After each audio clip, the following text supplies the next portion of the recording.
Finally finished. Oh, it's giving me a headache. A lot of words, a lot of jumbled, a lot of new programs that are funded by grants. There's possibly a lot of good could come out of it, but there's also some things that should not have been put in it. To make it mandatory and demand that a citizen has insurance isn't proper. It should be made available and made affordable, but not required. It didn't talk much about the fines that the government site talks about if you don't buy into their insurance packages. Doesn't give a total. It hints at penalties, but it's all very weird. If it's unspecified, then what is it? Is it specified in another document that expands on what's there in the Affordable Health Care Act? Oh, it's an expensive program. It will cost a lot of money.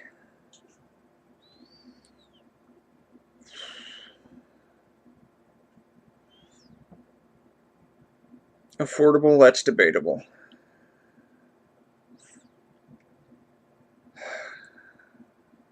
More provisions should have been put in so it really would be affordable to the general populace. $3,000 a year for a single person making around $7,000 a year is not acceptable for the coverage they provide at that cost. And from reading the documents, it looks like lobbyists from insurance companies will be part of a board that determines fees and payouts, and that's what it appears. It also puts in funding for the Medical Reserve Corps, which is a division of a civilian volunteer, which is basically, in all intents and purposes, another form of National Guard. It focuses on medical emergencies, and the president appoints the leadership roles in this Medical Reserve Corps. It's run directly by the Surgeon General.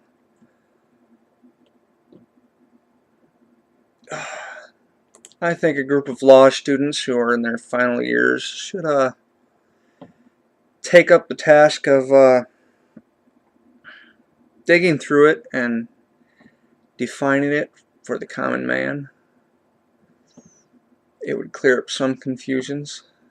The politicians who support it should give, instead of just saying it's great, should define why it's great.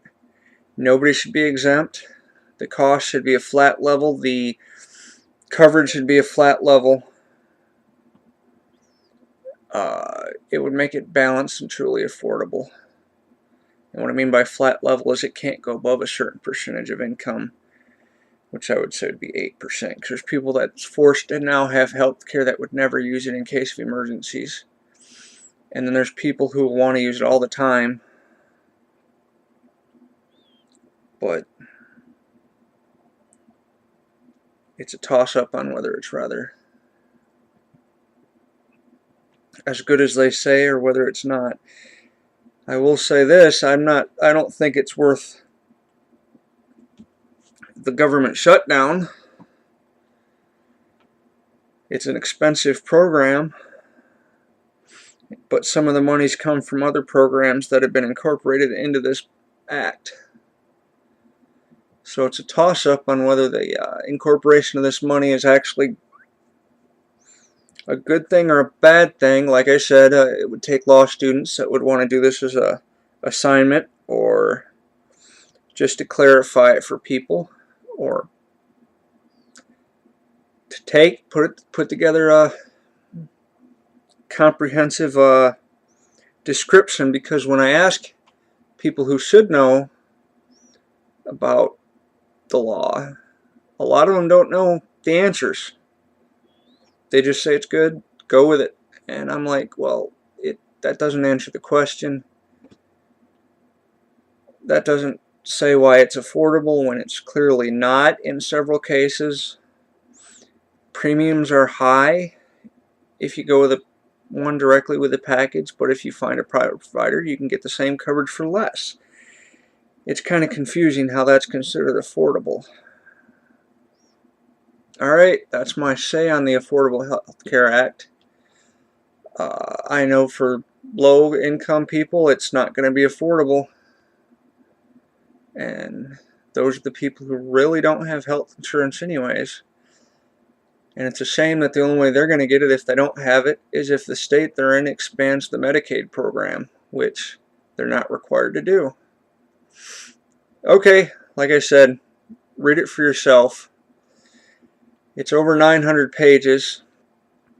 On the same page it has a shorter act that, from what I could read, only had a small portion that changed anything to do with the medical field. This provides grant money for medical education, but it doesn't cover all fields of the medical field.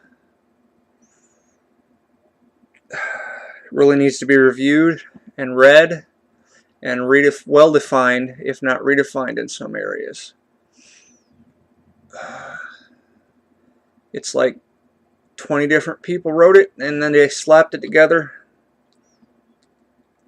without really care for whether it meshes well or not, because of some of the conflicts that are in it and some of the double talk that's in part of it, and then it's straightforward in other parts.